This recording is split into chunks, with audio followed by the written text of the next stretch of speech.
उसके बाद आ जाते हैं रिपोर्ट्स में।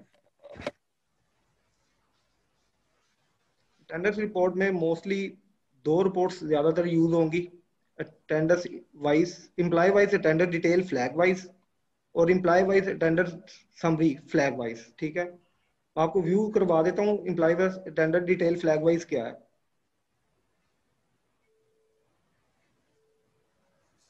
कहाँ लिखी हुई है? जैसी चाहिए आपको। इसके अंदर डिफरेंट ऑप्शंस होंगी आपके पास। डेट सेलेक्ट करने के बाद क्राइटेरिया में आपके पास आप ब्रांच का देख सकते हैं, आपके पास आपकी ही ब्रांच सिर्फ ओपन होगी। ठीक है, या डिपार्टमेंट वाइज दे सकते हैं, एम्प्लॉय वाइज भी दे सकते हैं।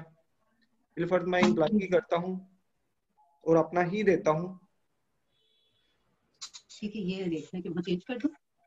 कल डे नहीं है ना, ये कल डे नहीं है, इनका डे नहीं है। पे आपने एम्प्लॉय को सिलेक्ट कर लेना है, या ब्रांच जिसका चेक कर रहे हैं उसका नाम दे देना है आपने, और आपने नीचे आ जाना। अगर बैलेंस के साथ देखना चाहते हैं तो इंक्लूड कर दीजिए विद बैलेंस, और विदाउट बैलेंस रिमार्क्स। ये रिमार्क्स भी आएंगे जो एम्प्लॉय ने वगैरह ने या आपने दिए होंगे रिक्वेस्टर के।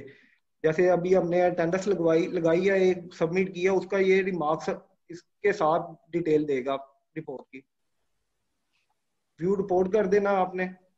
जैसे ही व्यू रिपोर्ट करेंगे आपके पास इस तरह की ये डिटेल वाइज उसकी अटेंडेंस ओपन हो जाएगी, जिस डेट से ऑनवर्ड उसका रोस्टर डला होगा। ठीक है, इसमें डेट आ रही है उसका, ये उसका रोस्टर आ रहा है, शिफ्ट जो उसकी डली हुई है। ठीक है, डे आ रहा है, शेड्यूल डे आ रहा है, टाइम इन आ रहा है, time time in date, time in, उसके बाद date out, date time out आ गया उसका, शेड्यूल टाइम कितना था उसका, ड्यूटी टाइम कितना था, और उसने कितना काम किया। ठीक है, लेट कितने मिनट से, अर्ली टाइम कितना है, शॉर्ट टाइम कितना है, एक्सिस टाइम ज्यादा कितना काम किया उसने। उसके बाद उसके ये फ्लैग्स आ रहे हैं। शिफ्ट के ऊपर 10 मिनट का ग्रेस टाइम है, 10 मिनट से जैसे ही कोई लेट होगा उसका फ्लैग ऑन हो जाएगा और वो लेट काउंट हो जाएगा। जैसे ये आ रहा है प्रेजेंट डेट, क्योंकि मेरा 9 o'clock की शिफ्ट थी, मुझे 9:10 से पहले पहले आ जाना चाहिए था, लेकिन मैं 9:22 पे इन किया हुआ है, तो मेरा लेट का फ्लैग ऑन हो गया। ठीक है, सेम एज इट इज जो सेकंड फ्लैग है वो अर्ली गो के ऊपर, अगर मैं 17 से पहले पहले चला जाऊंगा तो अर्ली गो का भी यहाँ पे आ जाएगा।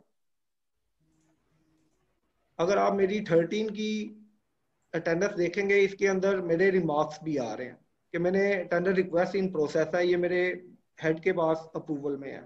जब भी किसी भी एम्प्लॉय की आप कोई रिक्वेस्ट जनरेट करेंगे इस शीट के अंदर, इस रिपोर्ट के अंदर, आपको उसके रिमार्क्स भी नजर आएंगे जो आपने दिए होंगे। उनके टेंडर रिक्वेस्ट फॉर्म के बाद आपने जो सबमिट करेंगे ना टेंडर रिक्वेस्ट, तो आपके पास ये रिमार्क्स भी आएंगे।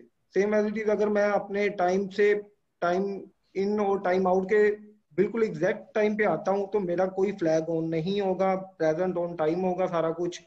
सेम एज इट इज अगर आप ऑफ डे में आते हैं तो वो आपको काउंट करेगा और सारा टाइम आपके डेज में डालेगा। ठीक है, ये एक रिपोर्ट होगी। इसके बाद सेकंड रिपोर्ट पे जाते हैं